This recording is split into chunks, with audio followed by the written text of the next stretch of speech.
Every weed that pushes up through your soil is telling you something about compaction, about pH, about missing nutrients, about problems you can't see just by looking at the surface. As they only grow in certain soil conditions, some love compacted ground, some need acidic soil, some show up where nitrogen is missing. You do not have to spend years guessing what your soil needs or running expensive tests, because once you know which weed points to which problem, your yard becomes a free diagnostic tool. Today, we're going through 9 of the most common weeds found in yards across the country. We'll look at what each one means and the fastest way to fix it. By the end, you'll be able to walk through your own yard and know exactly what your soil needs. Number 1. Plantain. If you've got low, broad-leafed rosettes with ribbed veins running through them, growing flat and stubborn right in the middle of foot traffic areas, that's plantain. Plantain doesn't grow just anywhere. It's drawn to compacted soil, the kind you find near driveways, along well-worn paths, or in spots where kids and pets cross the yard every day. When soil gets packed down tightly, air and water can't move through it, and most grass simply gives up. Plantain, on the other hand, has a strong taproot built for exactly this kind of ground. It pushes through where softer-rooted plants can't. So if plantain keeps showing up in the same spot season after season, the real issue isn't the plant, it's what's happening a few inches below it. The fix is aeration. Core aerating that section of lawn once or twice a year opens up channels for air, water, and roots to move freely again. If the compaction is severe, working in some coarse sand or compost afterward helps keep the soil structure loose longer. Once the ground loosens up, grass regains the advantage, and plantain naturally starts to lose ground. One thing worth knowing, plantain isn't just a nuisance, it's actually been used for generations as a skin soother for minor scrapes and insect bites. So even while you're working on removing it, it's not the enemy some gardeners assume it is. Number 2. Dandelion. Almost everyone can identify this one. Bright yellow flower, deeply toothed leaves, and that unmistakable puffball seed head that kids can't resist blowing on. Dandelions tend to cluster in soil that's compacted and low in calcium. That deep taproot does the same job plantain's root does, breaking through hardened ground, but dandelions specifically thrive where calcium levels have dropped. Calcium plays a big role in how soil particles bind together, and when it's lacking, the soil structure weakens and compacts more easily over time. To correct this, garden lime is the most common fix. Adding lime raises calcium levels and gradually improves soil structure, which makes it harder for compacted soil weeds like dandelion to keep spreading.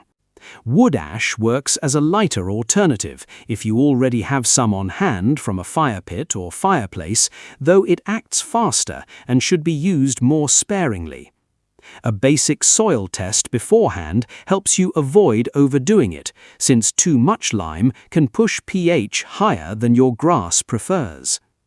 It's worth noting dandelions aren't purely destructive either. Their roots pull up nutrients from deep in the soil, and gardeners have used the leaves in salads for years. Still, if they're spreading fast, it's a clear sign your calcium levels need attention. Number 3. White clover. Small rounded leaflets in groups of 3, low white or pale pink flower clusters. White clover often gets mistaken for part of the lawn itself because it spreads so evenly. Here's what's interesting about clover. It's one of the few weeds that actually shows up because of what's missing, not what's excessive. White clover is a legume, meaning it has the ability to pull nitrogen directly from the air and convert it into a usable form in the soil. When your lawn's nitrogen levels drop, grass starts to thin out and clover moves in to fill the gap, partly because it can thrive with less nitrogen and partly because it's actively adding nitrogen back into the ground as it grows. The long-term fix is building up organic matter, working compost into the lawn or switching to an organic fertilizing schedule restores nitrogen levels naturally over several months. As nitrogen comes back, grass regains its competitive edge, and clover coverage typically shrinks on its own. Some homeowners choose to leave a bit of clover in place deliberately, since it stays green in dry spells and needs very little mowing. But if the goal is a uniform lawn, feeding the soil is the direct path to reducing it. Number 4. Chickweed. Chickweed grows low and spreading, with small oval leaves and tiny white star-shaped flowers. It tends to show up early in spring, often before most other plants have started growing for the season. This one is a signal of soil that's moist and fertile, usually a good thing, except chickweed takes full advantage of it. It thrives specifically in areas that stay damp, whether from overwatering, poor drainage, or shaded spots that don't dry out between waterings. Rich, nutrient-heavy soil only makes it grow faster. The fix here is less about adding anything and more about adjusting habits. Cutting back on watering frequency, watering deeply but less often instead of light daily watering, allows the top layer of soil to dry out between sessions, which chickweed doesn't tolerate well. In shaded areas where moisture naturally lingers, improving air circulation by thinning nearby plants or trimming overhanging branches can make a noticeable difference. Chickweed pulls out easily by hand when caught early, since its root system stays shallow. The bigger win, though, is fixing the moisture pattern that invited it in the first place. Number 5. Wood sorrel. Wood sorrel is often confused with clover because of its three-part leaves, but the leaves are heart-shaped rather than round, and the small yellow flowers give it away immediately. This weed is one of the clearest acidic soil indicators out there. Wood sorrel consistently favors soil with a low pH, and it tends to spread fastest in garden beds, along fence lines, and in areas where soil hasn't been amended in years. If you're seeing it multiply quickly, there's a strong chance your soil pH has dropped below what most lawns and garden plants prefer. The correction process starts with a soil pH test, since guessing at lime amounts can overcorrect just as easily as undercorrect. Once you know the current pH, garden lime applied at the recommended rate for your soil type gradually raises it back into a balanced range. This process takes a few months to show results, since lime works slowly through the soil, so it's not an overnight fix, but it's a lasting one. Wood sorrel pulls easily by hand as well, though with an established patch, expect it to keep resurfacing until the underlying pH issue is actually addressed. Number 6. Dock. Dock is hard to miss once it matures. Large, broad leaves with a slightly wavy edge and a tall central stalk that produces clusters of reddish-brown seeds later in the season. This one points to a combination of issues at once: soil that's wet, compacted, and acidic all at the same time. Dock has a long, thick taproot that's specifically adapted to survive in heavy, poorly drained ground where most other plants would struggle. Low spots in the yard, areas near downspouts, or clay-heavy soil that holds water are classic dock territory. Because this is a multi-layered problem, the fix works in stages.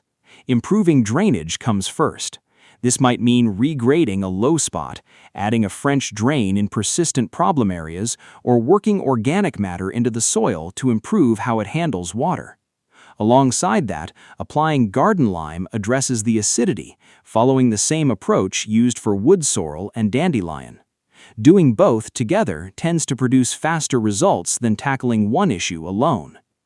Dock's taproot can run surprisingly deep, so hand-pulling mature plants often leaves enough root behind to regrow. Digging it out fully, or cutting it back consistently before it seeds, works better while the underlying soil conditions are being corrected. Number 7. Goosegrass. Goosegrass forms low, flattened clumps with a distinctive white to silvery center, and it's often confused with crabgrass, though goosegrass tends to grow in a tighter, more compact rosette pattern. This one is a straightforward signal of nutrient-poor soil. Goosegrass thrives specifically where other grasses are struggling to get enough nutrients to grow thick and healthy, which opens up bare patches for goosegrass to take root in. It's especially common in high-traffic areas where soil has been worn down over time, both physically and nutritionally. The fix is feeding the soil consistently, a regular fertilizing schedule suited to your grass type, combined with top-dressing bare or thin patches with compost, restores the nutrient balance grass needs to outcompete goosegrass for space. Overseeding those same thin areas after feeding gives grass a head start before goosegrass has room to spread again. Goosegrass seeds can survive in soil for several years, so consistency matters more than a single treatment. Keeping the lawn well-fed and thick is the most reliable long-term defense. Number 8. Purslane. Purslane grows low to the ground with thick reddish stems and small paddle-shaped succulent leaves. It has a fleshy, almost cactus-like texture that sets it apart from most other lawn and garden weeds. Purslane points to soil that's dry and disturbed, freshly tilled garden beds, cracked or bare patches, and areas that dry out quickly between waterings are its favorite spots. Because it's built like a succulent, it stores water efficiently and can establish itself in conditions that would stress out most other plants almost immediately. The fix centers around covering exposed soil. A 2 to 3 inch layer of mulch keeps bare ground from drying out and disturbs the open, sunny conditions purslane needs to germinate. In garden beds, keeping the soil consistently covered, whether with mulch, ground cover plants, or a thick layer of compost, removes the exact opening purslane relies on. Here's something most people don't expect. Purslane is edible, and it's actually packed with omega-3 fatty acids at levels unusually high for a plant. Some gardeners let a small patch grow on purpose for exactly that reason. Still, if it's spreading through open garden beds faster than you'd like, mulching solves the problem at the root. Number 9. Horsetail. Horsetail looks unlike anything else on this list. Thin, jointed, bamboo-like stems with no true leaves, often growing in dense, upright clusters. It's actually one of the oldest plant species still around today, dating back long before flowering plants existed. Horsetail is almost exclusively a sign of poor drainage. It shows up in soil that stays consistently wet, often in low-lying areas, near leaking pipes, or anywhere water tends to pool after rain. Its root system is built to survive in waterlogged, oxygen-poor soil that most other plants can't tolerate. Fixing this means improving how water moves through and off that section of your yard. Adding organic matter helps loosen dense soil so water drains rather than sitting on the surface. In more persistent cases, installing drainage tile or redirecting downspouts away from the affected area solves the problem at its source rather than just managing the symptom. One important note, horsetail is genuinely difficult to remove once established, since its root system can extend several feet deep. Consistent cutting back, combined with fixing the drainage issue, is a far more realistic approach than expecting it to disappear after a single treatment.